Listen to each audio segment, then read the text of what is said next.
problemas. A ver, bueno, voy a poner a grabar.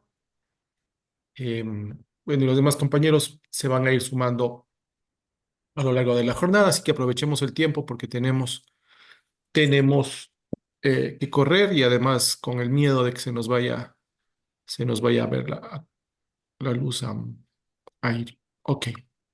Bueno, vamos a la última clase de nuestra materia. Esta es.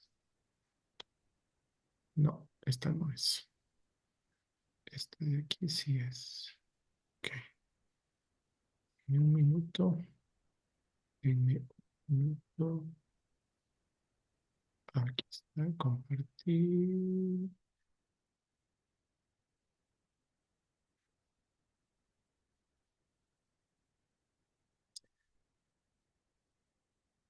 Creo que ven la diapositiva, ¿verdad?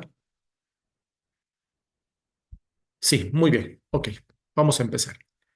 Bueno, continuando ya con los últimos temas que tenemos sobre proyectos empresariales.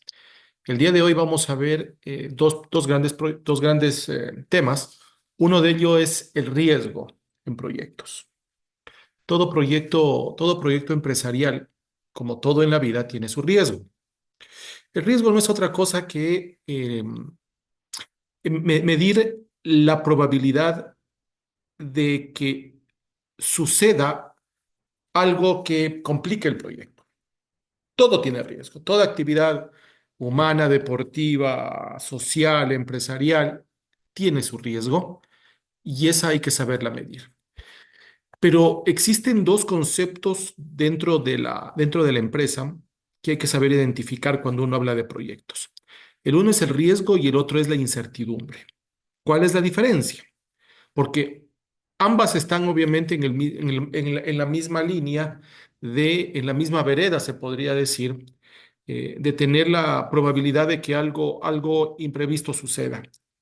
Pero la diferencia entre el riesgo y la incertidumbre es que en el riesgo tenemos resultados conocidos. Es decir, podemos nosotros inferir que vamos a tener un resultado positivo o un resultado negativo. Mientras que en la incertidumbre lo que valoramos son los efectos. Ya vamos a hacer eso con un poquito más de explicación. En el riesgo hay la probabilidad de que algo salga bien o salga mal. Y en el otro es la posibilidad, es decir, la incertidumbre no se la puede medir. Y aquí está la diferencia. En la, en el riesgo, si hablamos de probabilidades, nosotros tenemos la posibilidad de medir. Voy a poner un ejemplo. ¿Cómo se mide el riesgo de una operación financiera, por ejemplo? Una operación crediticia. Es muy sencilla. ¿Por qué? Porque se analiza el porcentaje de no pago de la deuda que existe en el sector. Se analiza al cliente, se hace una valoración del cliente y luego de eso se determina cuán riesgoso es el cliente. Para luego, obviamente, mientras más riesgo, mayor costo de esa operación financiera, porque hay una mayor o menor probabilidad de que el cliente pague o no pague. Es como el riesgo país. Cuando se hace un análisis a nivel empresarial, nosotros siempre consideramos el riesgo país y ustedes escuchan hablar del riesgo país siempre cuando se habla en temas políticos o se habla de situación financiera o situación económica de un país, se habla del riesgo país. ¿Qué es el riesgo país? No es otra cosa que ese riesgo que existe en esa sociedad de cubrir o no cubrir sus obligaciones. Y eso está cuantificado. Por lo tanto, si una persona eh, de los 10 créditos que ha sacado en una institución financiera ha pagado los 10, su riesgo es muchísimo menor. Obviamente no va a ser cero, porque siempre va a haber la probabilidad de que esa persona, por alguna circunstancia, pueda no pagar. Pero su riesgo es bajo. Y al ser su riesgo bajo, el costo de esa operación va a ser baja. Mientras que si hay una persona que tiene eh, de cada 10 créditos que ha sacado, solo ha pagado 2, su riesgo es de 80%, es decir, tiene 80% de probabilidad de que esa persona no pague el crédito. Eso lo hace más caro al crédito. ¿Qué hace el banco? Le presta al uno y le presta al otro. Al uno, que tiene un muy bien historial crediticio, le va a prestar, pero el costo va a ser menor porque la tasa de interés de riesgo disminuye y por lo tanto la operación es menos costosa. Entonces siempre el riesgo está ligada al costo y a la rentabilidad. Mientras que en una persona que tiene un alto riesgo de no pagar, la operación va a ser más cara porque la tasa de interés le va a castigar esa, ese historial de no pago. ¿Cuál es mejor para el banco? Depende. Si lo analizamos del punto de vista de rentabilidad, es mejor la operación riesgosa, porque la tasa de interés va a ser alta. Es decir, si yo presto 100 y estaba la tasa 15, pero el riesgo es 5 más, es 20%. Yo voy a, por cada 100 que preste, voy a recuperar 20, mientras que en el menos riesgoso solo voy a recuperar 15 o 16. Riesgo igual rentabilidad. A mayor riesgo, mayor rentabilidad. Menor riesgo, menor rentabilidad, pero mayor seguridad. Y al final, y ahí entramos ya a los proyectos empresariales, ustedes en su proyecto tienen que analizar qué es lo que buscan, un proyecto que sea más seguro o un proyecto que sea más rentable. No pueden haber ambas cosas juntas. Ahora, claro, hay excepciones donde hay negocios muy seguros y muy rentables. Son escasos, pero normalmente la ecuación dice que a mayor riesgo, mayor rentabilidad y a mayor seguridad, menor rentabilidad. ¿Por qué? Porque el riesgo es mayor, es más controlado. Pero eso sucede en el riesgo. Ahora, cuando hay incertidumbre es cuando yo no puedo medir, es decir, estoy atento a que me llegue algo sin darme cuenta. Les voy a poner un ejemplo y eso le sucedió, nos sucedió a todas las empresas en el mundo con la pandemia. La pandemia fue un momento de incertidumbre, porque primero no sabíamos qué tiempo iba a durar. Y eso nos generó serios inconvenientes a las empresas.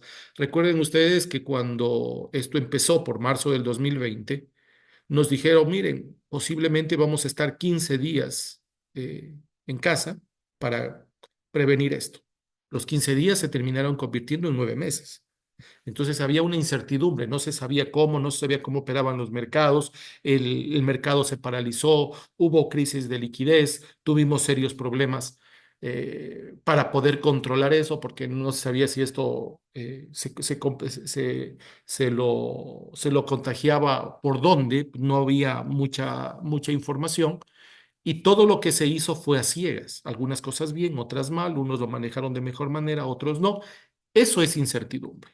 Entonces, si nosotros estamos en un proyecto o buscando desarrollar un proyecto a nivel de empresa, debemos procurar proyectos que no generen incertidumbre, que generen riesgo, porque el riesgo es obviamente controlable.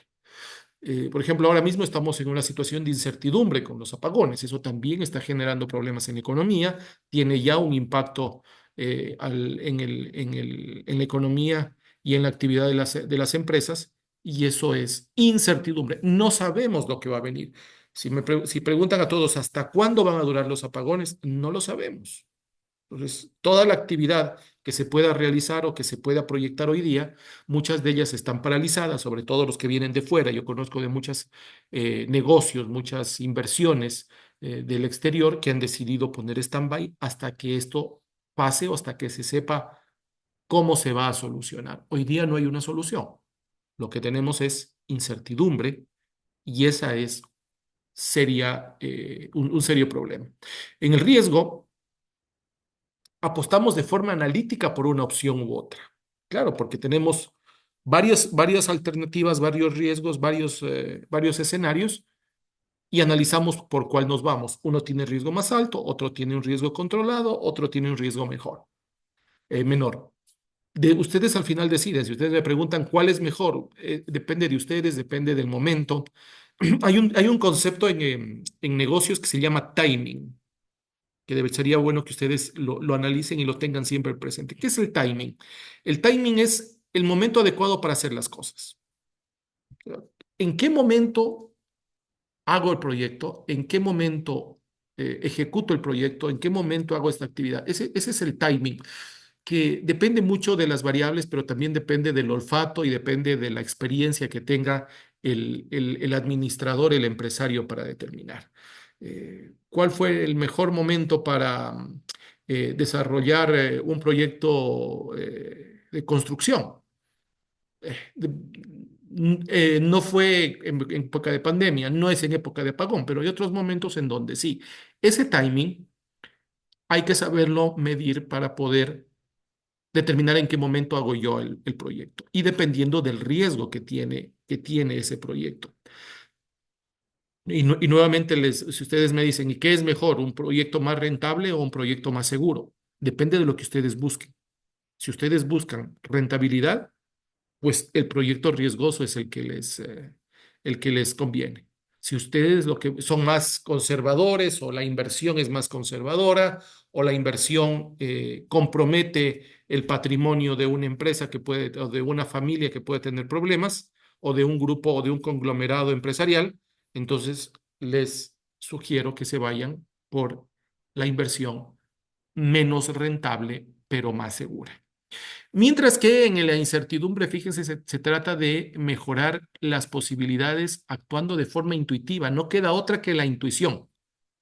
En el riesgo trabajamos mucho con indicadores, con tendencias. Acá solo trabajamos con la intuición. No nos queda otra. Por lo tanto, ¿cuál es mejor? El riesgo, antes que la incertidumbre. La incertidumbre es lo más dañino que puede haber para un proyecto, para una actividad o para una empresa. Procuren que obviamente la incertidumbre nunca va a ser cero, siempre van a haber imponderables, pero que la incertidumbre sea lo menos posible en su proyecto empresarial. Entonces, como ustedes ven en la gestión del riesgo, porque hay que saber gestionar el riesgo. Ya, a ver, eh, gestionar el riesgo es adelantarme a las posibles causas negativas. Yo siempre hago el ejemplo con los bomberos, ¿no? O sea, ¿para qué están los bomberos? Los bomberos están para apagar incendio. No, principalmente los bomberos están para prevenir que haya el incendio.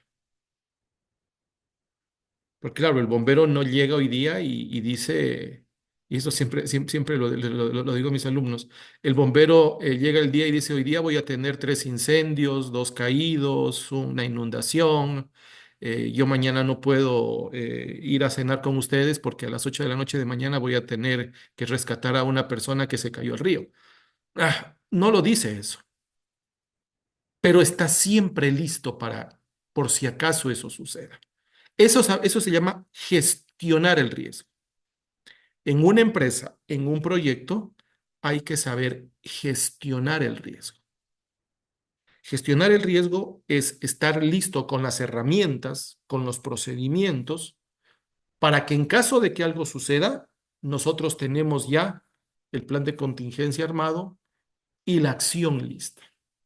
Y es la diferencia entre que el proyecto se caiga o siga, es justamente la capacidad mía para poder soportar las contingencias o gestionar el riesgo. Eh, y mientras menor sea el riesgo, es bueno para la organización. Entonces, las empresas lo que hacen siempre es minimizar el riesgo, hacer que sea la mínima probabilidad, pero al final va a haber una probabilidad. ¿Y qué pasa cuando esa probabilidad se cumple? Entonces ahí entran otras cosas que la vamos a ver hoy día. Primero, fíjense que en la parte del gobierno, la gobernanza y la cultura organizacional, donde entra la misión, la visión y los valores, hay que tener claro que todo gestión de riesgo en los proyectos empresariales tiene que tener una supervisión del directorio, por supuesto, el directorio al final supervisa absolutamente todo. Hay que establecer el modelo de gestión y el modelo operativo dentro del proyecto empresarial. Hay que definir la cultura organizacional, demostrar el compromiso con los valores centrales y atraer y desarrollar y retener talentos. Es decir, hay gente que es muy buena creando cosas, y hay gente que es muy buena solucionando problemas. Dentro de una empresa, identifiquen quién es bueno solucionando problemas. Porque de esto depende mucho de la formación y de la forma de actuar de la gente. Pues si hay un terremoto o hay un temblor o pasa algo, hay gente que se queda en blanco, hay gente que no puede gestionar el periodo de crisis y que se aloca, pero hay otros que lo manejan de mejor manera. Dentro de la organización, ¿quiénes son? No todos respondemos de la misma manera ante un siniestro. Hay que saber gestionar y tener las personas claves para ponernos al frente de la gestión de los riesgos. Hay que desarrollar estrategias. Dentro del proyecto empresarial tiene que haber un apartado donde se trabaja las estrategias de riesgo. Analizar el contexto del negocio, definir el apetito del riesgo, es decir, si es un riesgo alto o es un riesgo bajo, evaluar estrategias y formular objetivos del negocio. Siempre tiene que haber lo que les decía en la segunda clase, me parece, que era el plan B. Hay que tener un plan B y ese plan B sale del posible riesgo. ¿Qué riesgo existe de que no el evento que estoy organizando no se va a dar? Sí, el riesgo es de que no haya luz. Si hace 5 o 6 meses les decía, no había necesidad de tener un plan B. Hoy día, el plan B es el plan A, porque sí tiene riesgo la certeza de que va a tener ese problema. Una vez que desarrolla la estrategia, formula los objetivos del negocio bajo la estrategia de riesgo, es decir, identifica los riesgos, evalúa la severidad del riesgo, hay que evaluar esto. No se puede, no es bueno maximizar un riesgo, pero tampoco es bueno minimizar un riesgo. Si yo maximizo un riesgo, y ya lo vamos a ver en el alcance, que es lo siguiente que vamos a ver, si yo maximizo un riesgo, estoy desperdiciando recursos y estoy construyendo un escenario completamente alejado y perdiendo una oportunidad. Mientras si yo minimizo el riesgo, es exactamente lo mismo, pero más grave en el punto en el cual la minimización de un riesgo hace que yo no vea cuando llegue la incertidumbre o cuando se convierte en incertidumbre y llega el fenómeno. Por ejemplo, a decir, alguien le dice, mira, si tú construyes la planta de producción de la empresa sobre ese terreno, es un terreno inestable.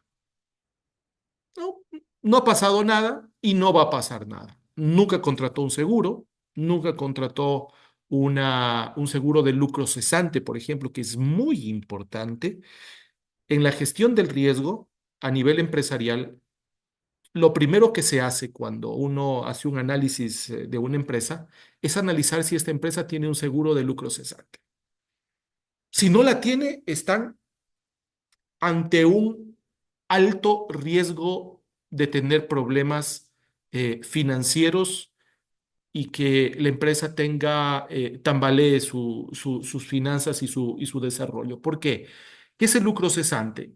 El lucro cesante es aquel seguro que yo contrato para que en caso de que la empresa le pase algo, haya un incendio, un robo, un terremoto o cualquier cosa, una rotura de una máquina, ese seguro me paga lo que yo dejé de ganar durante el tiempo que va a durar arreglar la fábrica, más o menos, en pocas palabras. Por eso que la cultura de seguros hoy día es muy importante y forma parte de la estrategia que tiene que tener una empresa. Y está también dentro de la matriz de riesgos. Les decía la clase pasada, hay gente que dice, para mí el seguro es un gasto porque nunca me he chocado. El seguro es un gasto porque nunca se me ha muerto un trabajador. El seguro es un gasto porque nunca se me ha incendiado la fábrica. Y yo lo que les suelo decir es que bueno, ojalá nunca utilices el seguro. Los seguros se hicieron para que ojalá no los utilices. Pero si llega a suceder, si llegas a tener esa contingencia, la empresa está cubierta. Y hoy día hay seguros de todo.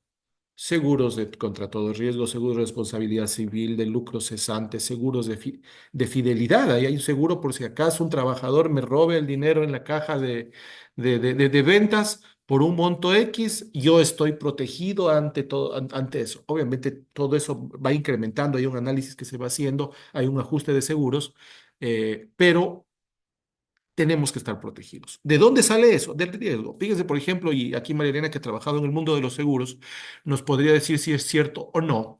Me contaban que, eh, bueno, primero, asegurar un carro es más caro en Guayaquil que en Loja. La prima es mayor. ¿Por qué? Porque allá hay mayor incidencia de robos y mayor incidencia de choques. Eso forma parte del riesgo. Si en la formulación se determina eso. Me contaba un amigo que vive en Brasil y que trabaja en el mundo de los seguros, que en Río de Janeiro asegurar los carros rojos es más caro que asegurar los carros de otro color. Y él me decía, no me preguntes por qué, pero según las estadísticas, los carros rojos se chocan más. Puede ser que haya más carros rojos, que en esa ciudad venden más carros rojos, pero si es carro rojo, tu seguro va a ser más caro en Río de Janeiro que un carro blanco. Entonces, miren, todo al final termina siendo estadísticas, termina siendo datos y termina siendo un análisis de riesgo. Entonces, hay que evaluar la severidad de los riesgos, priorizar los riesgos, cuál riesgo me parece que debo controlar y cuál no debo considerar inicialmente, implementar las respuestas a los riesgos y desarrollar una visión de portafolio, es decir, desarrollar una visión integral de toda la organización enfocado al posible riesgo que yo voy a tener. Luego viene la implementación y el desarrollo, es evaluar ya los cambios significativos, revisar los riesgos del desempeño y buscar la mejora continua. Esto es un proceso de mejora continua, siempre. El riesgo tiene que formar parte de nuestro análisis permanentemente. Y hay un proceso de mejora continua. ¿Cuándo yo me doy cuenta que hay mejora continua? Cuando el riesgo es cada vez menor. Cuando si tenía un riesgo alto, en el siguiente periodo ya es un riesgo menor y el siguiente es un riesgo bajo. Por ejemplo, empresas que dependen muchísimo de un solo cliente. Tienen una empresa que vende, que fabrica pan y que el 90% del pan le vende a una cadena de supermercados y el 10% le vende a pequeños productores, a pequeños consumidores. Tiene un alto riesgo y una alta dependencia de un cliente que al final va a tener poder sobre él, de acuerdo a al modelo de Porter, al diamante de Porter, a las cinco fuerzas de Porter. eh, Eso es un error y es un alto riesgo porque tenemos, el cliente tiene un alto poder de negociación sobre nosotros si somos productores. Entonces, ese riesgo también hay que considerarlo para ni maximizarlo ni minimizarlo, pero ¿qué pasa si ese cliente, esa cadena de comercialización de supermercados que me compre el 80% de producción, el otro mes me dice ya no te voy a comprar? O sí te voy a comprar, pero tienes que dar más barato. Tiene una capacidad de negociación con nosotros porque eh, dependemos el 80% de las ventas de ese solo cliente. ¿Cómo minimizo el riesgo? Firmo un contrato a mediano y largo plazo, en donde sí te voy a vender el 80%, pero bajo estas condiciones. No me vas a comprar menos de eso, me vas a avisar con un año de anticipación que ya no me vas a comprar. Vamos a fijar el precio dependiendo de una economía de escala. Si me vas a comprar 1.000 unidades, te los voy a vender a 10 centavos. Si me vas a cumplir 10.000 unidades, te lo voy a vender a 9 centavos. Es decir, minimizar el riesgo a través de asegurarme mediante cláusulas contractuales que permita que eso desarrolle. Eso analiza y eso hace en la implementación y en el desarrollo del proyecto como tal y obviamente hay un proceso de revisión y de monitoreo. Luego, eh, siempre es bueno sistematizar información, tener una buena estrategia de comunicación y de reporte. Hay que aprovechar la información y la tecnología para que todo mundo esté enterado del riesgo que puede haber en cuanto a las organizaciones o los proyectos. Miren que nosotros Todo depende y todo viene también del entorno, de la sociedad. En el Ecuador ahora estamos sufriendo el tema del clima y creo que ahora todos estamos preocupados si llueve o no llueve. Y viendo en los diferentes aplicaciones o en las diferentes plataformas que nos indican el tema de clima. Pero realmente nosotros no sufrimos mucho el clima, pero países donde tienen marcadas las estaciones, ustedes van a Estados Unidos o a Europa, y ellos, por ejemplo, Estados Unidos tienen el canal del tiempo, el Weather Channel, y la gente todo el día ve el canal del tiempo. Y las aplicaciones ven el tiempo. ¿Por qué? Porque de su actividad depende de eso. Si hoy día estamos en invierno, tengo que determinar si está planificado para hoy, mañana y pasado una fuerte nevada y no hay actividad empresarial que se pueda hacer o actividad productiva. Ellos sí sufren más el clima. Entonces, cuando se tiene sistematizada la información y la tecnología, se puede minimizar el riesgo correspondiente. Fíjense, por ejemplo, en el tema agropecuario. Durante 3 meses en estos países que tienen clima con un invierno fuerte y neva, las vacas, por ejemplo, están encerradas. Su producción y su productividad disminuye.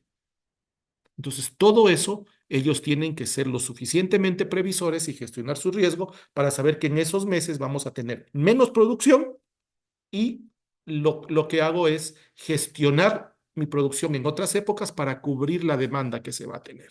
Es decir, se va a través de el aprovechamiento de la tecnología, minimizando el riesgo. Y luego viene la comunicación de la información de riesgo.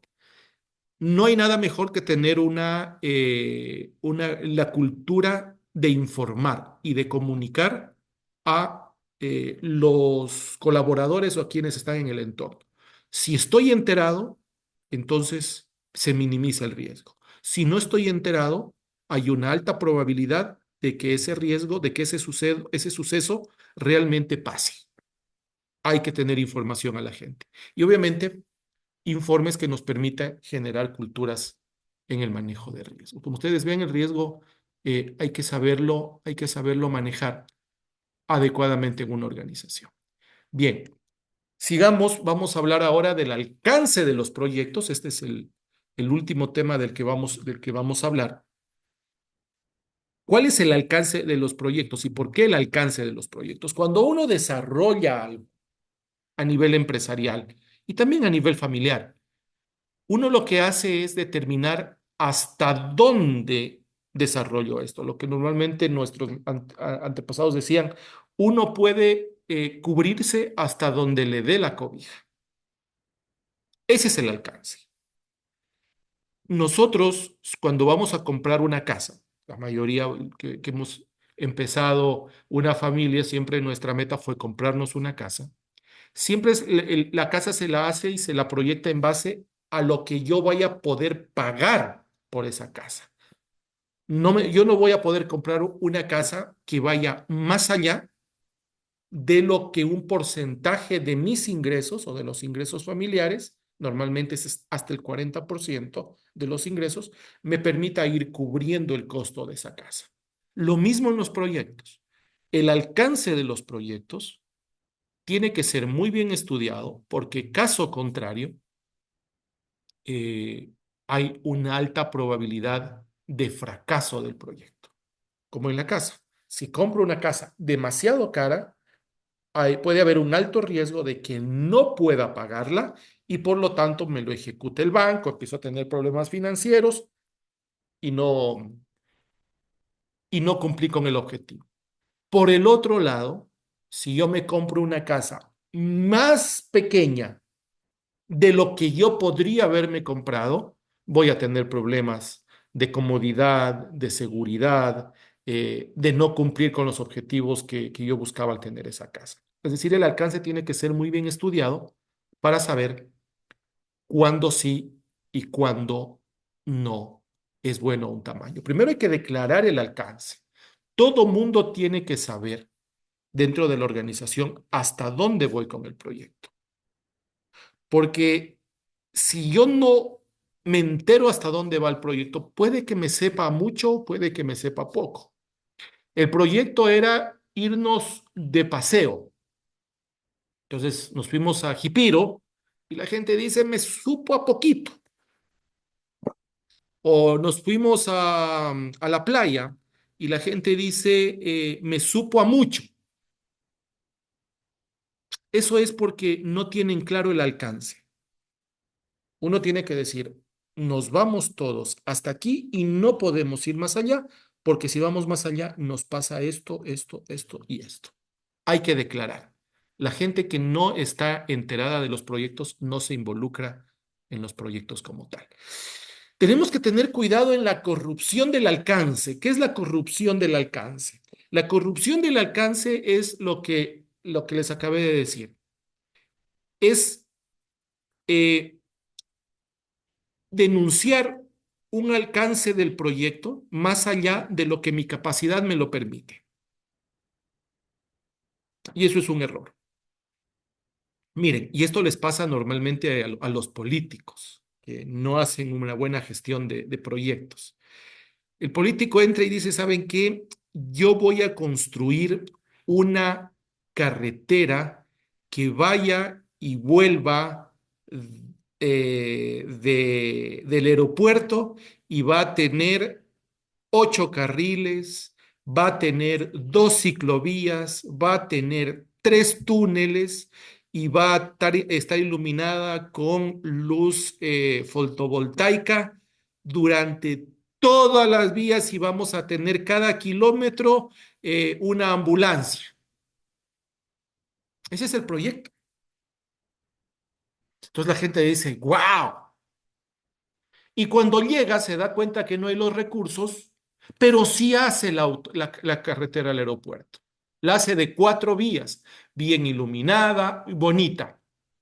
Pero la gente dice, oye, qué mal político, porque nos dijiste que la vía iba a tener 16 carriles y que la vía va a tener la carretera va a tener 2 ciclovías y que va a ser con luz fotovoltaica.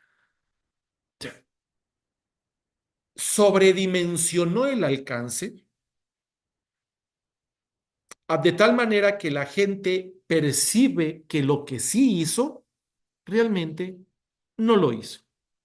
Por eso podemos caer en la corrupción del alcance.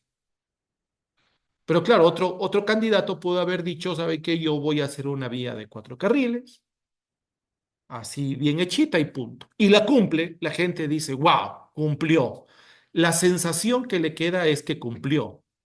El otro también cumplió, pero como dijo que iba a ser mucho más, la sensación que le queda, porque recuerden que al final el ser humano y las empresas viven de percepciones. Hoy día y desde hace mucho tiempo, nosotros como empresas no vendemos productos, vendemos experiencias. La gente busca la experiencia detrás del producto y esa experiencia es buena o es mala dependiendo de la percepción que se tenga del producto como tal. Esa es la corrupción del alcance, que hay que tener mucho cuidado de no caer en ese error. Y luego vienen los beneficios, ¿no? ¿Qué beneficio genera considerar un adecuado alcance en el diseño de mis proyectos empresariales? Primero, la comprensión de los involucrados. Todos los involucrados deben conocer sobre el proyecto como tal y el alcance del proyecto. El proyecto llega hasta aquí, ni un centímetro más allá. Todos lo tienen claro, ok, ese es un beneficio porque todos van a difundir esa información. La expectativa del involucrado no va a ser una sobreexpectativa, porque si yo tengo una sobreexpectativa, todo me va a parecer malo si se cumple solo lo que debió cumplirse. Recuerden que nosotros nuevamente vivimos de percepciones. Eh, Tres, también es beneficioso porque me permite ganar adeptos, es decir, si yo sé exactamente que estoy teniendo un adecuado alcance del proyecto, la gente va a percibir que yo estoy diciendo la verdad y la gente le gusta sumarse a proyectos que se cumplen. Por eso dicen, la mejor manera de demostrar que uno puede hacer es con resultados. Por eso siempre, y aquí les cuento una historia. Alguna vez alguien me recomendó, porque yo dirijo una empresa en donde mucha gente, bueno, y no solo en la empresa, sino en todas las empresas, la gente cree que las cosas siempre han sido como son. Y normalmente cuando las empresas empiezan con poquito, no tienen una buena oficina, el escritorio de las salas de reuniones es una mesa que alguien trajo del comedor de su casa. Eh, es decir, no siempre hubo la fluidez económica que las empresas tienen. Y la gente muchas veces dice, como todo fue así, exijo más y exijo más y exijo más. Y es bueno, y alguien me lo recomendó alguna vez, siempre pon el antes y el después. La gente me le digo, a ver, un ratito, mire, alguien dice, mire, sí sería bueno que ustedes ya cambien, compren más carros para la empresa porque necesitamos más carros para que se muevan los trabajadores. Entonces es bueno decirles, miren, hace 10 años en este vehículo se movían los trabajadores y hoy día tenemos este vehículo. Hay un salto cualitativo. Ojalá podamos tener más, pero lo importante es que en este tiempo se han hecho resultados que son tangibles. Es decir, el ganar adeptos no es otra cosa que involucrar a la gente para que entienda que los proyectos tienen que cumplir fases y los resultados se dan en el mediano y largo plazo. También para reducir riesgos, el alcance permite reducir riesgos. Un riesgo, si yo voy más allá de lo que puedo, tengo el riesgo de quedarme de tener problemas financieros, problemas económicos, problemas técnicos. ¿Por qué? Porque imagínense si yo voy a abrir, yo tengo una entidad educativa y de pronto se me ocurre abrir una sucursal de mi escuela en otra ciudad. Y si la inversión es tan alta que tengo que poner en riesgo la operación en la ciudad en la que estoy para abrir una nueva, eso es tener un alto riesgo. Entonces, si yo hago un alcance y digo, voy a empezar con un proyecto piloto donde no voy a hacer toda la oferta educativa, sino solo una parte en un proyecto más pequeño, por lo tanto, una inversión más pequeña, reduzco el riesgo y no complico la operación, que es la que me está dando los recursos para poder abrir en otro lado. Eso se llama reducir riesgo. Cumplimiento de presupuestos, los presupuestos deben cumplirse. Una de las principales razones por las cuales ustedes se están formando como maestrantes es para dirigir empresas. Y quienes dirigimos empresas, nuestra principal característica es que somos muy celosos con los presupuestos. Los presupuestos tienen que cumplirse, sí o sí.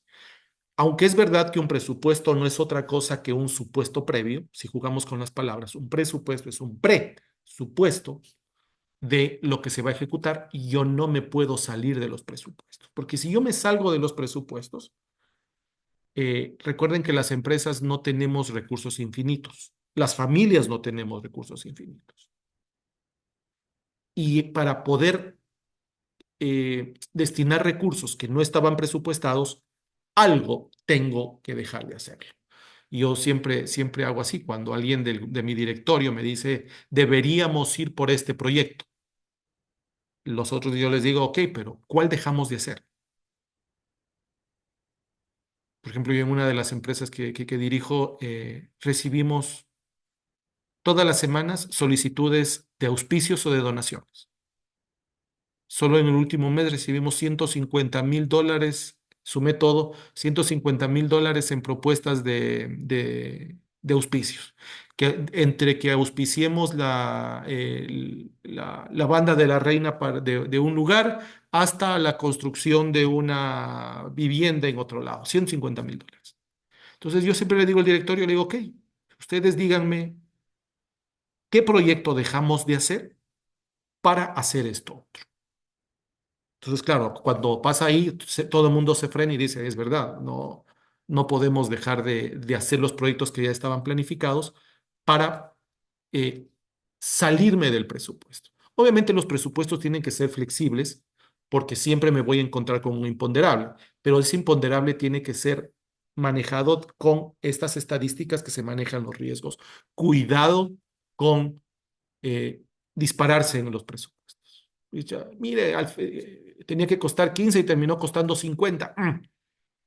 Eso no puede suceder. Eso significa que dos cosas, o el presupuesto estuvo muy mal hecho, o la segunda, la gestión de la empresa, la dirección de la empresa es un desastre. No hay otra posibilidad. Tenemos nosotros que evaluar mucho, pero el cumplimiento de los presupuestos es una de las principales tareas por la que estamos dirigiendo empresas es para que se cumplan los presupuestos. Y además los presupuestos hay que tenerlos aquí, ¿no? Una de las cosas que los directores debemos siempre tener es que los presupuestos están aquí. Entonces, yo sé que en incremento de personal, que es una de las cosas que la gente suele incrementar sin darse cuenta, si voy a incrementar un trabajador, ¿cuánto me termina costando ese trabajador? No es que si yo le voy a pagar $500 por mes, me cuesta $500 por mes. Me cuesta $500 más todos los beneficios de ley. Décimo tercero, décimo cuarto vacaciones a partir del segundo año, la provisión de fondos de reserva y todo lo que implica. Y cuando llega el momento, jubilación patronal. Y recuerden que ese es un pasivo laboral muy complicado. Entonces, todo eso tenemos que nosotros tener claro al momento de cumplir un presupuesto. No es cuestión de decir voy a contratar a una persona más. Tengo que contratar a una persona más, pero eso me va a afectar mi presupuesto actual y mi presupuesto futuro en la organización como tal. Por eso, el alcance tiene que estar muy claramente especificado en base al cumplimiento de presupuestos. Obviamente hay que alinear el proyecto a los objetivos de la empresa. El proyecto no puede ser una isla independiente dentro de la empresa. La empresa tiene objetivos dentro de su plan estratégico, dentro de su visión y misión, y los proyectos que se desarrollan tienen que estar alineados a estos objetivos. Si hacemos un proyecto que no está alineado, simplemente no debería haber existido. Si somos una entidad que vende servicios de salud, no podemos dedicarnos a hacer un proyecto, qué sé yo, de cualquier otra índole, de desarrollo de un producto agroindustrial. No tiene ningún sentido dentro de la organización. El holding puede hacerlo. Los accionistas pueden decir, vamos a hacer una diversificación horizontal y vamos a crear otra empresa para un poco repartir y no tener todos los huevos en la misma canasta, pero eso es otra cosa. Pero dentro de la organización como tal, todos los proyectos tienen que estar alineados al objetivo de la organización como tal. ¿A qué se dedica esa organización? Obviamente evitar la corrupción del alcance, lo que les decía, es decir, maximizar el objetivo o las metas del... Por cierto, ahorita que dije objetivo y meta, ¿sí saben ustedes la diferencia entre objetivo y meta? Es un asunto que hay que tenerlo muy claro al decir. La diferencia es que el objetivo es plantearme el horizonte y lo que yo quiero determinar. Y la meta es la cuantificación del objetivo. El objetivo es eh, captar más alumnos en mi academia de fútbol. La meta es captar 100 nuevos alumnos por semestre en mi academia de fútbol. Le puse número. Esa es la diferencia entre el objetivo y la meta. Y eso hay que tenerlo claro al momento de desarrollar, de evaluar y de hacer la evaluación ex post de un proyecto. Todo objetivo tiene que tener una meta y no puede existir una meta si no es con una cuantificación de ese objetivo. Y 8, establecer procesos de cambio formales. Si nosotros tenemos que ajustar un proyecto, ajustar un presupuesto, hacer cambios pequeños, medianos o grandes, tienen que ser cambios formales. Caso contrario, pasan por desapercibidos o nadie supo que se hicieron. Recordemos que somos pasajeros, las personas. Las instituciones y los proyectos son los que quedan. Siempre hay que sistematizar. Envíen un correo electrónico, llenen un formato, hagan a través de una plataforma que puede haber una intranet dentro de la organización, pero tiene que quedar documentado para que el que venga sepa exactamente por qué se hizo ese cambio, una justificación del por qué no se hizo por qué no se ejecutó este rubro o por qué se ejecutó más este otro rubro. Si tenemos eso, miren que no habría problemas con las auditorías. A ver, mucha gente le tiene miedo y cuando escucha auditoría la gente tiembla. La auditoría no es nada más que un instrumento administrativo que lo que permite es generar un proceso de mejoramiento continuo. Una auditoría me dice qué se hizo bien y qué hay que mejorar. Claro, los que le tienen miedo a una auditoría son los que hicieron algún acto doloso y por lo tanto tienen problemas. Pero una auditoría no es mala, una auditoría es buena. Y hay auditorías financieras, auditorías de procesos, auditorías sociales, auditorías ambientales. Y la única manera de salir bien de una auditoría es si se tuvo todos los cambios o todos los procesos sistematizados. Todo tiene que quedar documentado en un proyecto y en una organización. Porque como digo nuevamente, esto no es de personas, esto es de instituciones y de procesos. Todos nuestros proyectos tienen que tener una estrategia que permitan que los cambios sean formales y visibles dentro de la organización. Vamos a los pasos, ¿sí? Vamos a los pasos del alcance. Para hacer un alcance, para analizar el alcance del proyecto, ya ustedes hicieron el estudio de mercado, técnico, legal, estudio financiero, estudio ambiental, estudio social, estudio organizacional. Para definir el alcance del proyecto, primero hay que redefinir los objetivos. Si tengo que redefinir el objetivo, lo debo hacer. Si tengo que redefinir, redimensionar la meta, tengo que hacerlo para que tenga el alcance adecuado. A veces el alcance puede ser menor o el alcance puede ser mayor. Hay que planificar los recursos, que eso es uno de los temas realmente complejos, porque como les decía en la clase pasada, los recursos no solo son los recursos financieros. Hay recurso técnico, hay personal, talento humano, tenemos maquinaria, tenemos recursos tecnológicos y recursos legales y recursos ambientales. Todos los recursos hay que planificar su uso. ¿Cuándo los voy a utilizar? ¿Cómo los voy a utilizar? ¿Cómo voy a hacer todo ese proceso para que en el momento adecuado ese recurso entre a formar parte del proceso, si es un proyecto industrial, del proceso productivo y si es un proyecto de índole social o educativo, dentro del proceso de realización de las actividades? Una vez que tengo esa planificación de recursos, debo considerar el cronograma. Todo tiene que tener un cronograma.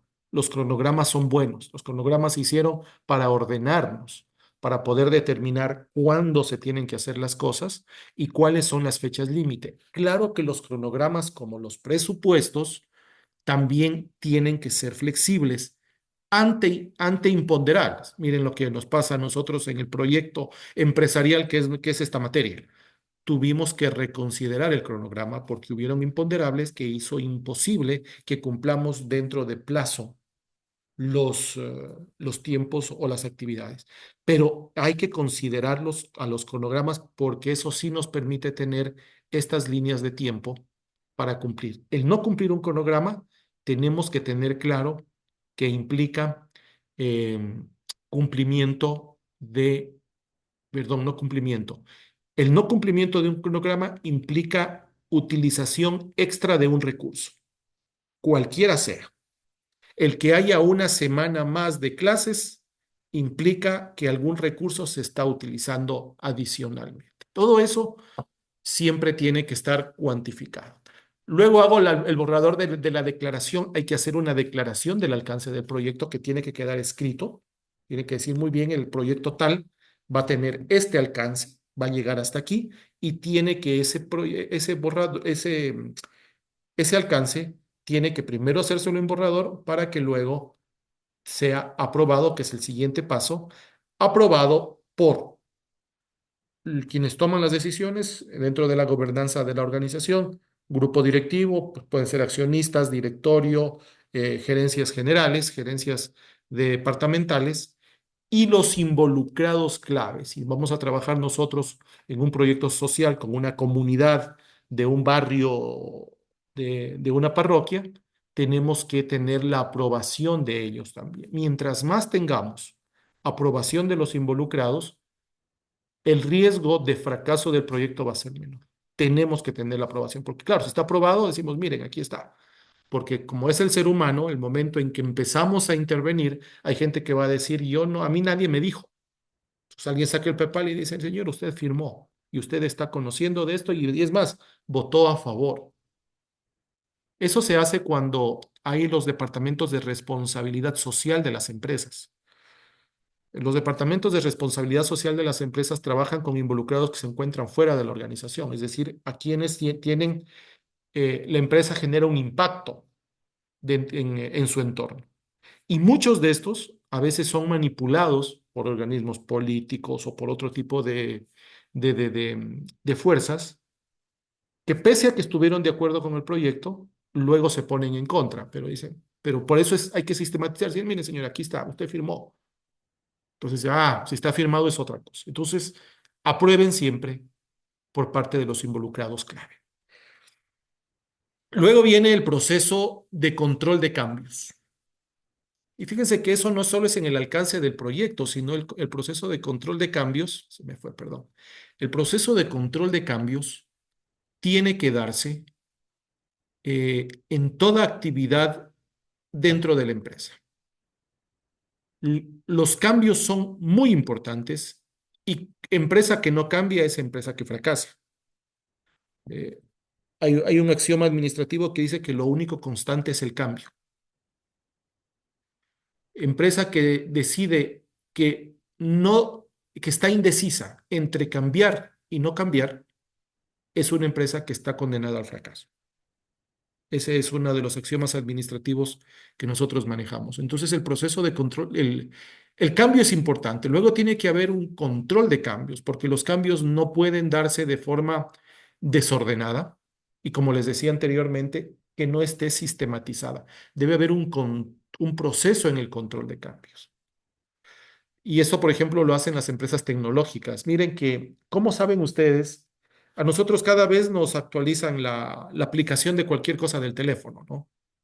Entonces hay el nuevo iOS del iPhone que tiene que actualizar en la noche o otra aplicación se está actualizando. Esa actualización no es otra cosa que un proceso de mejoramiento continuo. Pero para que ellos determinaron eso, tienen que hacer todo un proceso de control de cambios. Detectaron el error, luego ese error entró en un análisis para determinar qué está pasando, luego entran los desarrolladores a corregir ese error, luego ese error entra en un proceso de fábrica que le llaman ellos, de fabricación de la nueva aplicación o de la aplicación corregida, y luego pasa un proceso de auditoría técnica. Y al final, cuando todo está determinado, está lista para ser lanzada al público como tal o al mercado. Pero para todo ello debió haber pasado por un proceso de control de cambios. Lo mismo sucede en una industria educativa, por ejemplo. Las universidades lo hacen así. Las universidades que son evaluadas por el CENESID, por el CES, por sus pares internacionales, para obtener las acreditaciones, necesitan hacer procesos de control de cambio. Está fallando, eh, qué sé yo, tienen un índice bajo, una calificación baja en la cantidad de profesores que, tengan experiencia en la rama en la que están. Ok, debemos hacer un control de cambios. Involucremos a más profesores que tengan esa característica. Pero por otro lado, ese profesor tiene que pasar por un proceso de inducción porque también no solo la experiencia vale, sino tiene que tener algo de metodología para hacer didáctica el proceso de enseñanza-aprendizaje. Eso se lo hace a través de un proceso de control de cambios. Si no hacemos de esa manera, el proyecto está condenado al fracaso porque cuando venga un nuevo proyecto, no sabremos si fue bueno, si fue malo, si ese cambio sirvió, si ese cambio perjudicó y empezaremos desde cero. Y ya saben ustedes que empezar desde cero es muy grave cuando se pudo haber empezado de proyectos anteriores. Si a ustedes luego de esto los contrata alguna empresa para desarrollar el proceso de mejoramiento continuo de cualquier tema, lo primero que van a decir es, hay proyectos similares en la organización, se hizo algo similar y la gente les va a decir, sí, pero no tenemos información, porque el que hizo se fue llevando la información y al final no quedó sistematizada aquí. Ese es un grave error.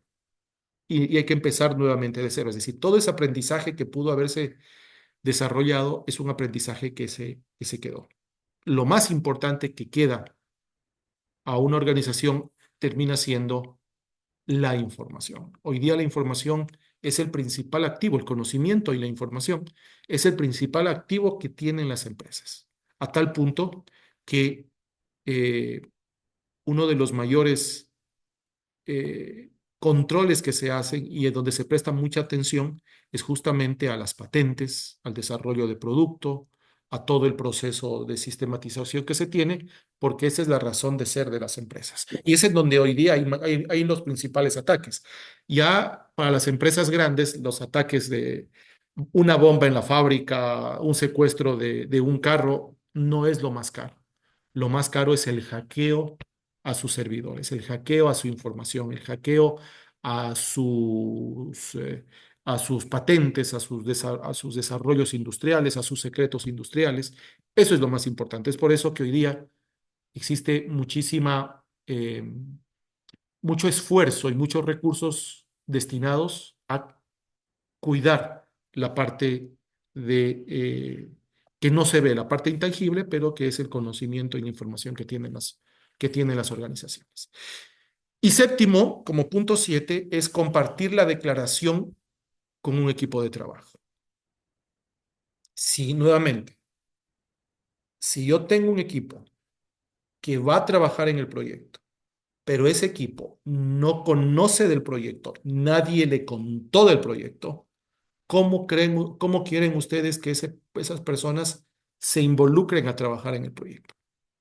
No lo tienen claro, no tienen claro el alcance.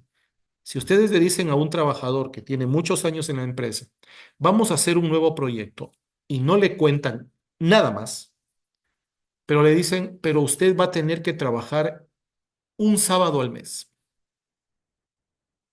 La gente va a tener resistencia, va a decir, no, yo no participo, yo no quiero, a mí no me gusta, yo tengo otras actividades, y si lo obligan, esa persona llega de mala gana. Pero si ustedes le dicen, vamos a desarrollar este proyecto, porque este proyecto, una vez finalizado, nos va a permitir a todos mejorar nuestro salario porque esperamos generar 25% más de ventas a lo largo de un año y eso nos permitirá mejorar en 10% la masa salarial. Entonces, mucha gente, conociendo el alcance, pero un alcance adecuado, la gente va a decir, ok, yo voy a trabajar porque voy a tener una retribución y sé que este proyecto en el que estoy trabajando es un proyecto que va a mejorar mi calidad de vida. Todo proceso de cambio genera molestia.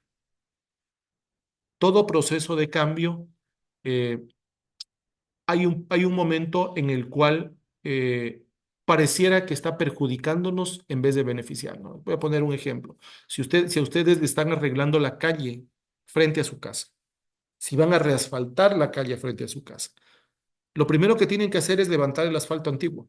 Y eso va a generar ruido, va a generar polvo, va a generar molestia, no van a poder guardar el carro, no van a poder estacionar su carro, y eso va a durar 2 semanas, 3 semanas, un mes, 2 meses, 3 meses, 5 meses.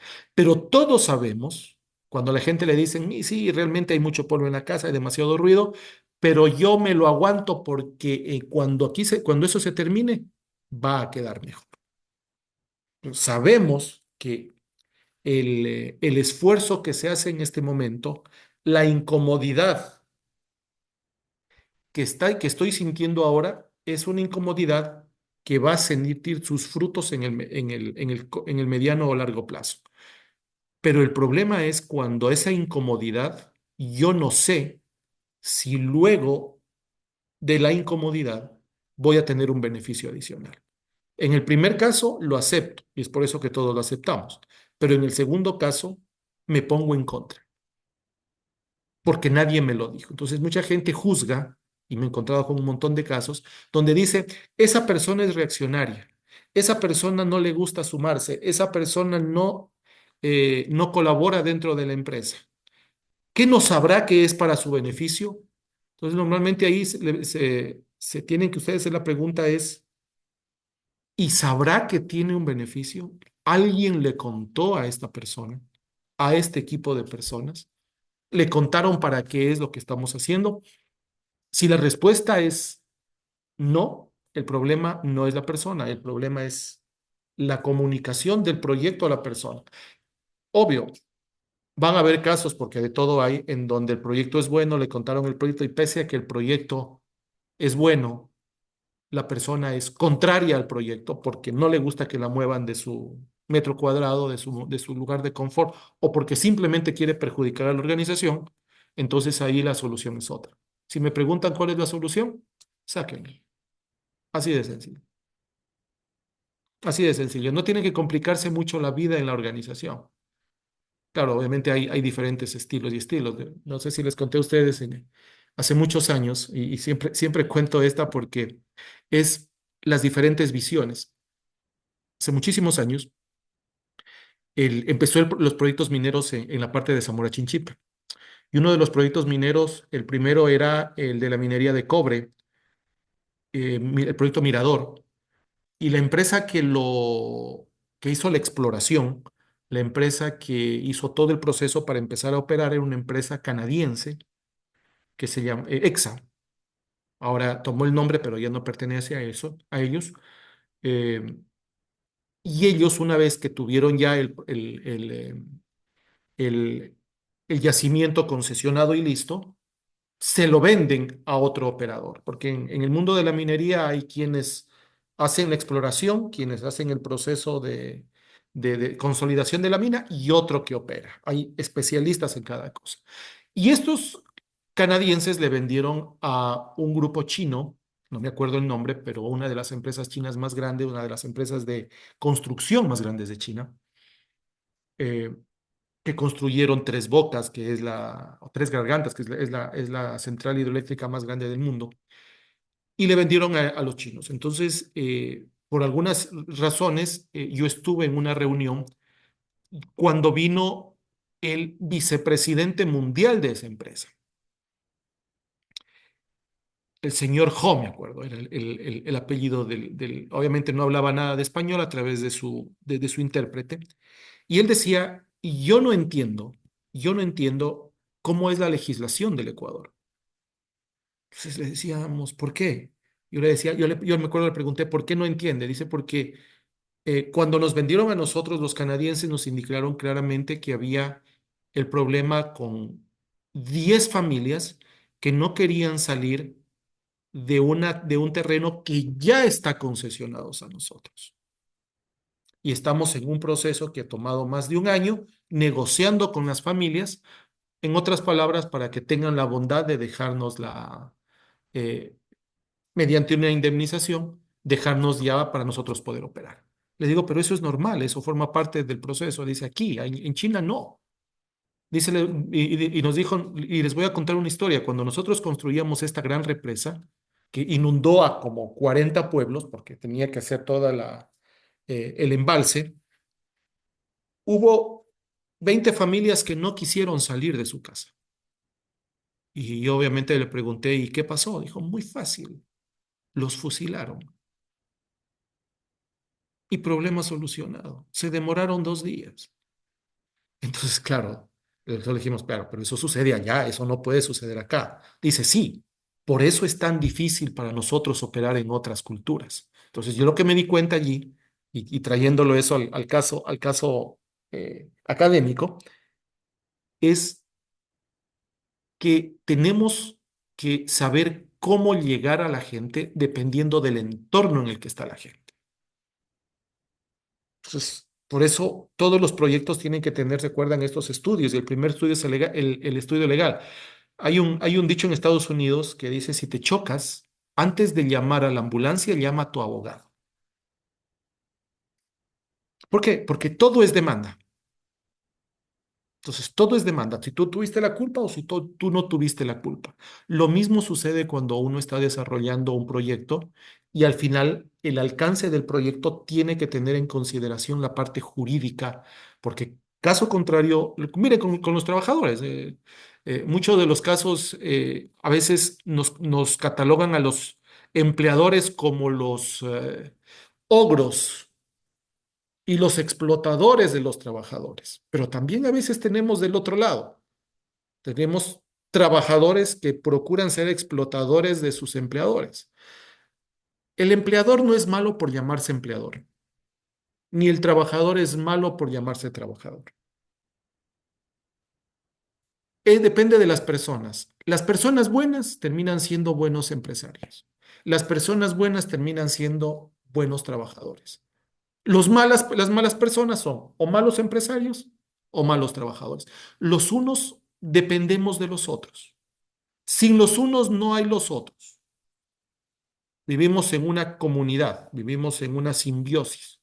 Escucho a veces la gente decir, no, es que si tanto criticas a los empresarios, hazte empresario. No todo mundo nació para empresario. Si todos fueran empresarios, ¿quién trabaja? Y no todos nacieron también para trabajadores. Entonces, esto tiene que haber siempre una relación de equilibrio, como les digo siempre, ¿no? Un equilibrio entre uno y otro.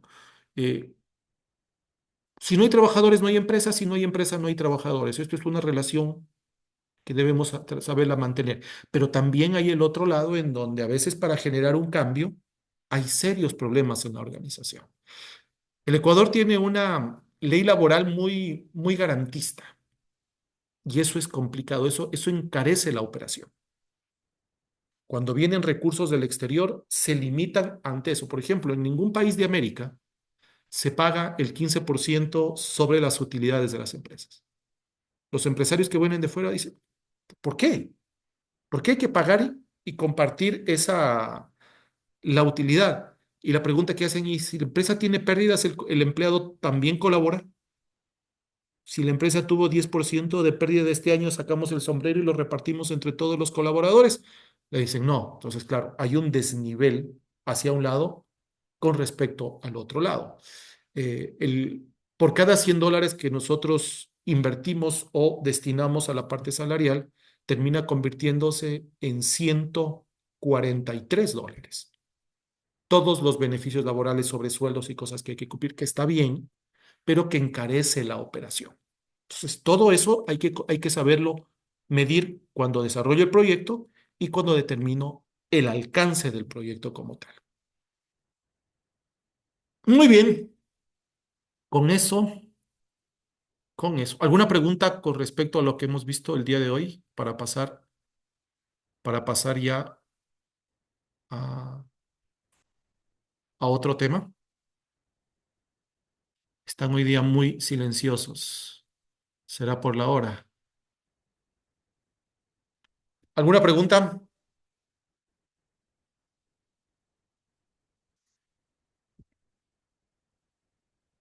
¿Eso significa que entendieron todo o que Muy entendieron? ingeniero. Muy bien, a ver, rápidamente vamos a definir algunos. Me comprometí en hacerles una revisión rápida del examen, porque hay algunos que se me han caído en el examen y supongo que han de ir a examen de recuperación, entiendo, ¿no? Para recuperar la nota.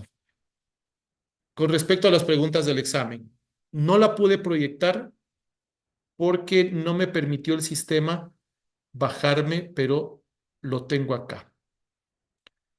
Para que todos... Ay, solo tengo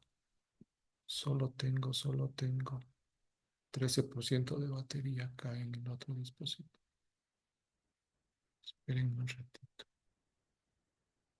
Aquí está. Muy bien. A ver, para que vayan anotando para quienes estén interesados. La pregunta uno del examen anterior, bueno, no, porque a todos les vino de diferente manera, fue hacia aleatoria la selección de las preguntas, pero fueron 20 en el cuestionario. La una decía, en el diseño de un proyecto empresarial, A, primero se diseña el objetivo general y luego el proyecto. B, primero se ejecuta el programa y luego los objetivos específicos. C, primero se diseña la acción y luego la actividad. O D, primero se ejecutan los proyectos específicos y luego el plan.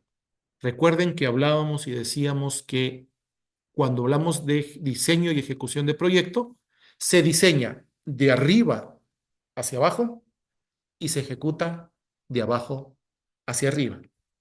¿Qué es lo más pequeñito? La acción, los demás abajo. Luego viene la actividad, luego viene la estrategia, la actividad, el proyecto específico, el objetivo específico, el objetivo general, el proyecto y el programa. Y el plan en la parte alta, ¿no es cierto? Entonces, primero se diseña el objetivo general y luego el proyecto. No, primero se diseña el proyecto. Entonces, no es la A. Primero se ejecuta el programa y luego los objetivos específicos. No, porque primero se ejecuta el objetivo específico y luego se ejecuta el programa. C. Primero se diseña la acción y luego la actividad. No, primero se diseña la actividad y luego la acción, porque es mayor y la otra es menor. D. Primero se ejecutan los proyectos específicos y luego el plan. Sí, efectivamente. La respuesta ahí era la D. Primero se ejecutan los proyectos específicos y luego el plan. Siempre tienen que considerar eso. Diseño de arriba hacia abajo, ejecuto de abajo hacia arriba. Lo más grande se llama plan, luego viene programa, viene proyecto, objetivos generales, objetivos específicos, actividades, estrategias, acciones. Segunda pregunta, ¿la ventaja competitiva es menor en el largo plazo, verdadero o falso? Es mejor, perdón, en el largo plazo, verdadero o falso. La ventaja competitiva es cuando todos los competidores tienen exactamente las mismas herramientas y gana el que utiliza mejor las herramientas. Y eso solo se lo puede medir en el largo plazo. En el corto plazo es la ventaja comparativa, donde hay algo que tengo yo que mi competidor no puede obtener. Por lo tanto, esa pregunta era verdadera porque la ventaja competitiva de competencia, de competir en igualdad de condiciones, se da mejor en el largo plazo. Siguiente, 3. Los CEOs, los gerentes, debemos tener siempre presente que tenemos la potestad de delegar responsabilidades en nuestros colaboradores. No delegamos responsabilidades. Por eso no era esa respuesta. No debemos delegar nada. Les decía que CEO que no delega, CEO que está condenado al fracaso de la empresa como tal, de la organización como tal. Tenemos que saber delegar.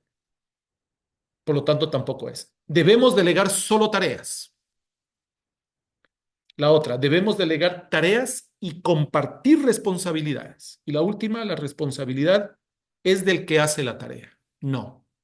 Debemos delegar tareas y compartir responsabilidades. Así que así les expliqué que cuando yo delego a alguien una actividad en la empresa, no le estoy diciendo, haz tú y tú eres el responsable. No, le estoy diciendo, haz tú, los dos vamos a ser responsables. Porque al final el responsable principal de todo lo que sucede en la organización soy yo, pero el trabajador también es corresponsable. Por lo tanto, hay que saber delegar y delegar tareas y compartir responsabilidades. La diferencia entre el ambiente interno y externo de la empresa se da cuando el uno se encuentra físicamente afuera y el otro adentro de la empresa. No, no es por la posición física. El ambiente interno y el ambiente externo está determinado porque en el externo yo no puedo influir sobre quienes están en el ambiente externo. Y en el ambiente interno son aquellos que yo puedo influir dentro de cada actividad. Entonces, No es físicamente, esa pregunta, esa respuesta no era. El uno influye y el otro no influye en la empresa. Por ahí va. O depende de la decisión del que elabora el diagnóstico. En el ambiente externo, en el ambiente interno se influye y en el ambiente externo no se influye. Esa es la respuesta correcta. Al construir el problema luego del diagnóstico, debo cuidar de no construirlo desde mi paradigma, verdadero o falso. Verdadero. ¿Por qué? Porque hablamos todo un tema de paradigmas. Los paradigmas es lo que yo tengo en la cabeza que hace que vea equivocadamente un problema. Si yo construyo un problema, enuncio un problema desde mi paradigma, estoy teniendo un problema totalmente equivocado. Por lo tanto, esa pregunta, esa respuesta era correcta. Desarrollar un plan B en el proyecto empresarial es solo recomendable cuando nos sobran los recursos. La respuesta es obviamente falsa, ¿no? Siempre hay que hacer un plan B. Siempre. Más bien, el plan B se lo hace para cuidar los recursos. No es cuando me sobran. De hecho, nunca sobran o casi nunca sobran proyectos en una empresa y cuando desarrollamos un proyecto. La principal razón por la que una empresa contrata un CEO es para que tome decisiones por encima de su rol de administrador. ¿Verdadero o falso? Verdadero. La principal tarea, la principal eh, razón por la que nos contratan a los gerentes es para que tomemos decisiones. Si no sabemos tomar decisiones, no servimos para gerentes. La toma de decisiones es parte importante de la gestión que tiene que tener un CEO de una organización. Siguiente, lamentablemente no todo lo que pasa en la empresa se puede medir, por ende hay cosas que no se pueden administrar. Por ejemplo, el sentimiento de las personas. ¿Verdadero o falso? Falso. Todo es medible, incluido el sentimiento de las personas. Si una persona se le murió la abuelita hoy día, esa persona mañana no va a funcionar de la misma manera en la empresa. Es por eso que se le dan días de permiso. Aparte, obviamente, de la parte humana para que vaya a compartir con su familia, es porque esa persona no va a rendir. Y está comprobado estadísticamente, mediante los KPIs, que esa persona no va a rendir. ¿Cómo se llama eso? Sentimientos.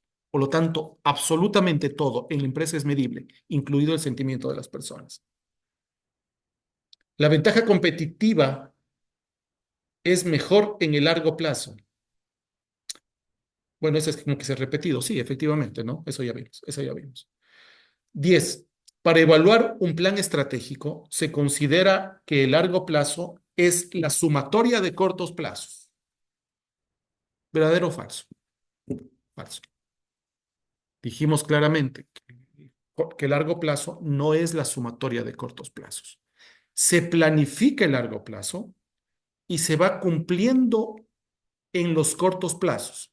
Pero si yo tengo cortos plazos independientes, este año hago una cosa, este año otra, esta cosa de aquí, cada año de diferente manera, cortos plazos, si yo sumo los cortos plazos de esos 5 años, ¿me da como resultado largo plazo? No, eso es un error. La sumatoria, y recuerden, hay una lámina muy grande que pusimos allí, una diapositiva donde decía clarísimo, el largo plazo no es la sumatoria de cortos plazos. Ese es uno de los errores al momento de la ejecución o el diseño de planes. Los KPIs son herramientas que permiten A, diseñar mejor el problema de la empresa, B, estructurar mejor las entrevistas al personal, C, medir a través de indicadores resultados en las diferentes áreas de la empresa, o 4, escribir mejor el proyecto final. Los KPIs no son otra cosa que indicadores. Por lo tanto, la respuesta correcta es medir a través de indicadores los resultados en todas las áreas de las empresas. Los KPIs son indicadores que nos permiten administrar adecuadamente una organización. La economía pertenece al ambiente externo de la empresa porque podemos controlarla, ¿verdadero o falso? Falso. Efectivamente, la economía sí pertenece al ambiente externo, pero no podemos controlarla. La economía del país no puede ser controlada por una empresa pequeña.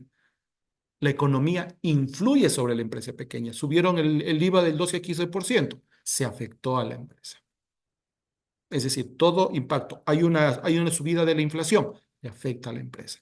En países en donde pueden hacer devaluación de la moneda, hay un proceso de devaluación de la moneda, hay afectación para la empresa como tal. Y fíjense que nosotros también como país nos afecta. Si Colombia devalúa la moneda, nos complica a nosotros. ¿Por qué? Porque a partir de ahí, con la moneda devaluada, para los colombianos va a ser más caro comprar un producto ecuatoriano. Y por la ley de oferta y demanda y por la ley de la demanda, a mayor precio, menor cantidad comprada. Entonces, la economía afecta directamente. Yo no puedo influenciar sobre la economía, pero la economía sí influye sobre mí. Aunque el proveedor está físicamente fuera de la empresa, aunque el proveedor está fuera de la empresa, lo consideramos parte del ambiente interno porque podemos influir sobre él. ¿Verdadero o falso? Verdadero. También hablábamos que yo sí puedo influenciar sobre mi proveedor. Si yo obtengo una norma ISO para la producción de mi empresa de cárnicos, parte del cumplimiento de la norma ISO es que mis proveedores tengan estándares de calidad. Entonces yo le voy a decir a mi proveedor, si quieres seguir siendo mi proveedor de empaque para enfundar la carne, tú tienes que cumplir con la normativa o ya no te voy a comprar ese producto. Y lo mismo va a decir la otra empresa y la otra empresa y todas las empresas que alcanzaron o la norma ISO o las normas de buenas prácticas de manufactura. Entonces, ¿qué estamos haciendo? Influenciando sobre ese productor que está fuera físicamente, pero si nosotros influenciamos para que él también alcance normativa y siga vendiéndonos, eso se llama ambiente interno. La flexibilidad es la capacidad de tener la solución o el producto cuando el cliente lo necesita. Falso. Eso se llama oportunidad. Recuerden que hablamos, la oportunidad es la capacidad que tienen las empresas de tener el producto en la percha cuando el cliente lo necesita. Esa es la oportunidad. La flexibilidad es la capacidad de adaptarnos a las diferentes circunstancias que tiene un desarrollo productivo o económico o social. La tipología de proyectos determina que solo pueden existir hasta 10 tipos de proyectos, solo se dividen en proyectos según el tamaño y la procedencia, o hay tantos tipos de proyectos como elementos comunes se encuentren. Esa es la respuesta. Recuerden que hablábamos de la teoría de conjuntos. La tipología de proyectos es como la teoría de conjuntos. Si hay elementos que tienen al menos una característica en común, crean un nuevo conjunto. Lo mismo sucede en la tipología. Hay tantas tipologías como proyectos hay. Va a haber proyectos deportivos, se va a proyectos deportivos. Va a haber proyectos gastronómicos, vamos a proyectos gastronómicos. Proyectos de viaje, proyectos de viaje. Proyectos de turismo, proyectos de turismo. La tipología se queda corta. Hoy día hay tantas tipologías como elementos comunes tengan los proyectos a desarrollarse. La falta de energía eléctrica para un restaurante, ¿qué es? ¿Un problema, una necesidad o la causa de un problema? Y aquí me detengo un minuto porque en los proyectos hay algunos de ustedes a los que les hice la corrección, todavía se equivocan. Y ese es un error muy grave. Todavía confunden, ponen que el problema es la falta de algo. Y la falta de algo no es el problema, es la causa de un posible problema. Por eso la respuesta correcta y era la C, la causa de un posible problema. La falta de algo no es un problema. La falta de energía eléctrica es el problema que ha hecho que no entren clientes a mi restaurante. No, el problema no es la falta de energía, es la posible causa del problema. El problema es que usted tiene menor demanda de clientes en su restaurante. Porque la causa posiblemente, hasta que no se demuestre, si hay que decir posiblemente o presuntamente, es la falta de energía. Entonces, cuidado con confundir y decir que la falta de energía es el problema, es la causa o la del posible problema. No hay nuevas necesidades, lo que existe es nuevas maneras de satisfacer las necesidades, ¿verdadero o falso? Verdadero. Acordamos clarísimo que no hay nuevas necesidades, la necesidad de tener conectarnos a través del Zoom, lo que estamos haciendo ahora, eh, esa necesidad no había antes, no, lo que no había antes era la herramienta, la necesidad siempre estuvo, la necesidad de comunicarnos siempre ha estado allí. El cómo satisfacer la necesidad, esa es la que ha cambiado. Una empresa sin fin de lucro, ¿qué busca? A, obtener superávit para repartirlos con sus socios. B, no debe ganar, mejor si pierde. Y C, sus utilidades son reinvertidas en nuevos proyectos. La C, una empresa sin fin de lucro no es una empresa con ánimo de pérdida. Una empresa sin fin de lucro lo que hace es que sus utilidades se reinviertan en nuevos proyectos.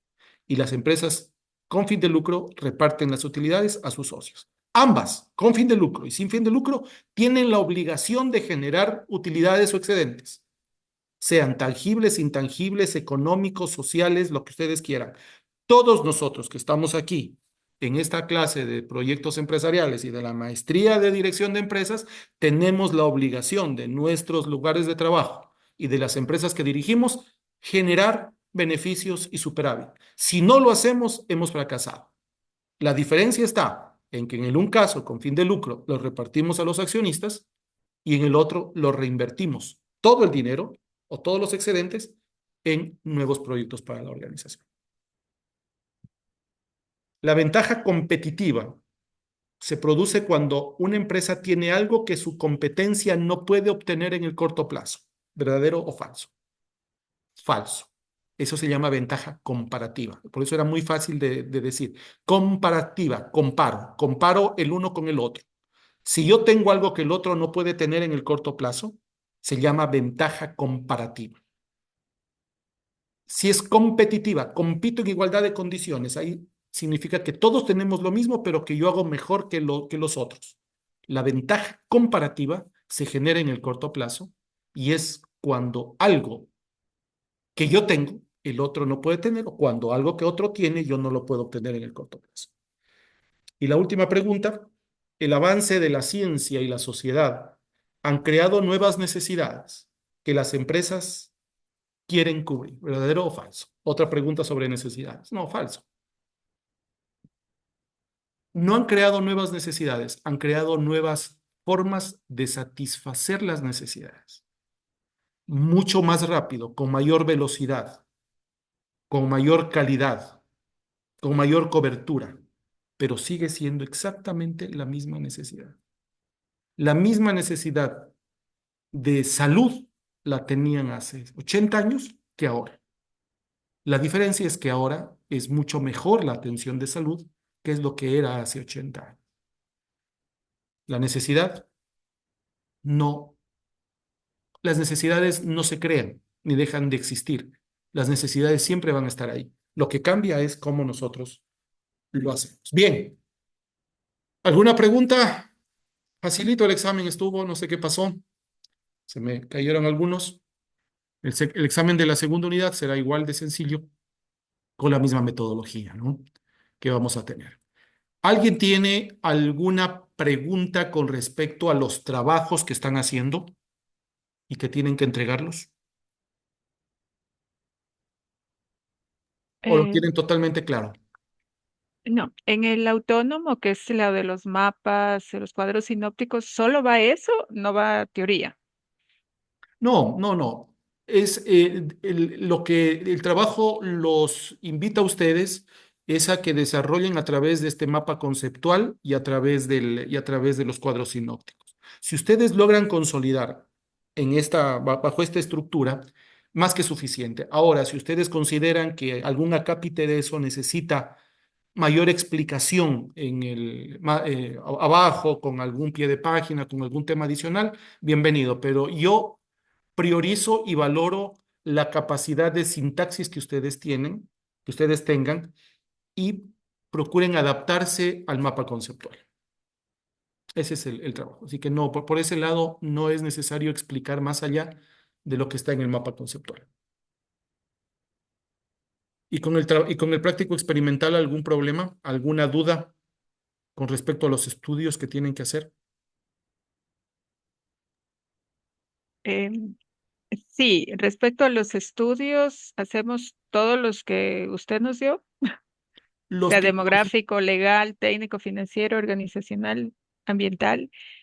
Y nos iba a explicar también de la negociación hoy, sí, un sí, ese es poquito. el otro tema que les iba a Sí, topar. A ver, miren, em, a ver, con lo que les dije en la clase anterior, en la tutoría anterior, no vayan a pensar que tienen que hacer un estudio de mercado, que tienen que levantarse a hacer encuestas para el proyecto que están haciendo. No, no, no, eso no va. Eso va en su trabajo ya de titulación. Aquí únicamente lo que necesitamos nosotros es que en base a su proyecto, y hoy día hay muchísima información circulando por las redes, ustedes esa información secundaria la puedan poner dentro del estudio de mercado. Hacen un estudio de mercado para determinar, alguien de ustedes estaba haciendo con respecto a una papelería, me parece. Debe haber información que diga cómo es, cuál es el mapa o el peso que tienen las papelerías, este producto, qué es lo que más se vende, qué es lo que menos se vende, cíclicamente las papelerías venden más donde están más cerca de inicio de clases o cuando son más cerca de algún tipo de eventos. Eso es lo que hay que poner ahí. Tres, cuatro cosas, cuatro indicadores muy claros que determinen lo que se hace en un estudio de mercado. Como les digo, no, el formato de la materia no me permite ahondar en cada cosa, deberíamos sentarnos y determinar, pero bueno, eso es un trabajo de una maestría de 2 años, en el cual podríamos decir los estudios de mercado, hay la encuesta, la entrevista, los grupos focal, cómo se determina esto, cómo se hace el análisis y la sistematización de la información, cómo se infieren los resultados. No, no, eso no vamos a tomar en este caso. Lo que dice María Elena, la pregunta es, ¿qué tipo de estudios hay que hacer? Lo que ustedes consideren que estén de acuerdo al, eh, al proyecto en el que están haciendo. Por ejemplo, en el proyecto de la papelería, yo le veo muy difícil que pueda hacer un estudio de impacto ambiental porque no es el productor de papel. Si fuera el productor de papel, obviamente hay un impacto ambiental porque están cortando árboles que ellos mismos siembran. Las empresas de papel son ellos mismos siembran o hacen proceso de reciclado de papel. Pero en este caso, una papelería pequeña, ¿qué impacto ambiental va a tener del que ya está generando? Por ejemplo, ese estudio no debería estar. El demográfico, creo que todos, porque al final todos estamos en un grupo humano, en un grupo social, las empresas se están moviendo en un grupo social, eh, el organizacional también, porque está moviéndose dentro de una organización como, y el financiero, que son como la columna vertebral de los estudios. El resto les dejo a su discreción, pero ojo, que significa que va a quedar a discreción, no significa que no los vayan a hacer, que solo se van a quedar con los tres. Hagan el esfuerzo de hacer unos 4 o 5 estudios como tal. Y lo otro, lo que quería hoy día toparles para hablar ya finalmente, es el asunto de la negociación. Mire, si bien es cierto, no se lo considera como parte de la tipología de estudios que se hace, la negociación, pero es muy importante porque en la vida negociamos para todo. Y yo les voy a pasar, no lo tengo en esta computadora, estoy teniendo desde la finca la clase porque en Loja no tengo luz a esta hora. Yo les voy a pasar unas diapositivas con respecto a las negociaciones. ¿Qué es una negociación? Al final, nosotros negociamos todo. Negociamos eh, absolutamente todo en la vida son procesos de negociación. Hay negociaciones más complicadas y negociaciones más sencillas. Pero cuando hablamos de proyectos, los proyectos muchas veces se caen porque no sabemos negociar. Así que en el proyecto les voy a pedir que pongan algo de negociación.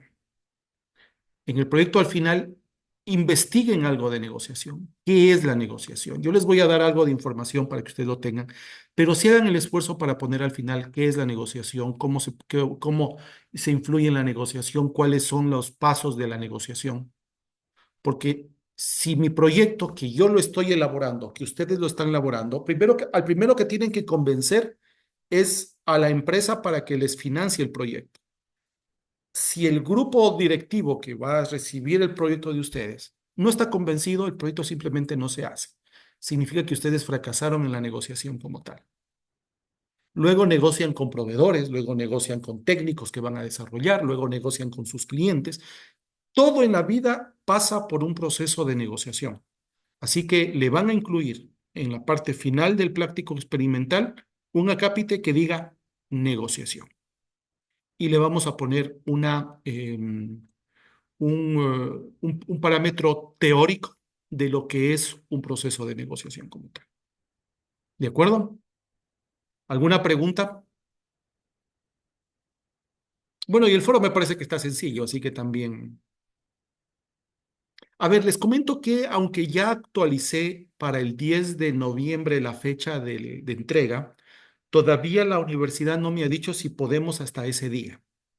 Entiendo que mañana que regresa me van a decir, pero lo que les pido es que por favor se apuren porque pónganse que la universidad me diga mañana no solo hasta el viernes, así que tendrían que correr. Así que hagamos como que fuera hasta el viernes. Hasta ahora yo he habilitado como para el domingo 10 la, la entrega, pero todavía la universidad no me ha respondido. Yo intenté comunicarme con Xiamara. Xiamara efectivamente me había llamado. Yo estuve hace rato viajando, así que no le pude contestar y espero mañana poder con ella cerrar esa parte. Pero entiendo que también con otras materias tienen algunos días de más en los cuales, algunos días adicionales. Así que creo que no vamos a tener mucho problema en que nos permitan unos días más por esta causa de los apagones que ha hecho que no tengamos la posibilidad de tener las clases respectivas. Profe, una consulta. Claro, Cintia. Lo que pasa es que yo ya subí todas las tareas antes de saber que íbamos a tener un tiempo más. Ujú. Entonces ahora ya no me deja volver a subir. Pero ya la subió. Ya, yo las dejé subiendo antes del feriado, Pero porque entonces pensé ya que está. íbamos a... O sea, pero para modificar, por Para ejemplo, modificarla, tienes razón. Ya. Eh, Internamente, Cintia, mañana escríbame, por favor, para darle de baja el trabajo y que lo vuelva a subir. ya, muchas gracias. Sí, sí, no hay problema. Una consulta. En el app también tenemos un número máximo de hojas, palabras, ¿En ¿o cuál? no? En el práctico experimental. No, no, no hay un límite. No. Ya. No, pero ya saben que valoro mucho la capacidad de sintaxis. Si me Ya. hacen demasiadas hojas, ya me aburro en leerlo. Y Ya. ojo, y no lo hago porque no quiera hacerlo, porque tenga pereza de hacerlo, sino porque así se tiene que hacer a nivel empresarial. Ujú. Si Sí, el sí. gerente general ve un proyecto o un documento que es demasiado largo, demasiado cansón, no lo va a considerar. Tiene que ser preciso, conciso e ir directo al grano. Ok, gracias. Ramiro, alguna duda? Voy a empezar uno por uno a preguntarles, porque es la última clase, ¿no? Ramiro, ¿se le fue la luz a Ramiro? Bueno, esperémoslo, Ramiro. Andrea, ¿alguna duda, Andrea? No economista. Perfecto. Erika, Ninguna economista. ¿todo claro? Sí. Muy bien. Juan, No, economista, está bien, muy bien, gracias. Daniela Costa. No economista, ninguna al momento. Perfecto. Nati Astudillo, No economista igual, todo claro. todo claro. No creo que tengo más conectados, ¿no? Solo Ramiro creo que se nos quedó dormido. Sí, no tenemos más conectados durante este tiempo. Déjenme ver si hay más. No. Ayúdenme a ver, solo tenemos 9 conectados, ¿no es cierto? Incluido yo. Sí, sí, sí, estamos los 9. Bien, si no hay más preguntas, hemos terminado. Yo quiero agradecerles a ustedes por haberme permitido contarles un poco de lo que hago, un poco de la experiencia, vincularla con la parte teórica. Espero haber, dentro de las circunstancias, haber llenado las expectativas. Lamento muchísimo que no hayamos podido tener, como estaba planificado, los cortes de energía. Sí nos complicaron y no permitieron que ni ustedes en su totalidad y en ciertos momentos yo podamos conectarnos cuando estaba planificado. Les deseo que les vaya muy bien en el resto de materias, que la titulación, que todos se titulen y que aprovechen el esfuerzo que están haciendo, porque es un esfuerzo hacer esto, estudiar cuando ustedes tienen también otras obligaciones que cumplir. Y les deseo que esta herramienta que están adquiriendo hoy día les permita un crecimiento personal y, por supuesto, un aporte a la sociedad. Como les digo nuevamente, confío y espero que pueda yo en algo haber aportado para su formación, y en el mundo de los negocios y de la empresa estamos a la orden para poder interactuar y ojalá en algún momento tengamos la oportunidad de trabajar juntos en algún proyecto. Muchísimas gracias a ustedes. Si alguien tiene algo adicional, si no, cerraríamos ya la clase, la subo el día de mañana y cualquier novedad quedo atento, y ustedes también, por favor, estén atentos para el cumplimiento de los trabajos y del examen como tal. Muchas gracias, no, muchas gracias. Yo encantadísima con la materia.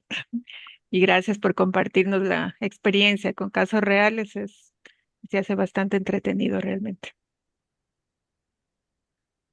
Gracias, María Elena, también a ustedes. Bueno, muchísimas gracias a todos. Una buena noche, a seguir Gracias, trabajando. economista. Igual, coincido con la compañera María Elena. Muchas gracias por compartir esas experiencias. Siempre es bueno, no solo lo académico, sino como ejercicio de las experiencias en lo profesional. Muchas gracias, economista. Muy buena materia. A ustedes, muchísimas gracias. Que todo les vaya muy bien y suerte con los trabajos. Una buena noche a todos.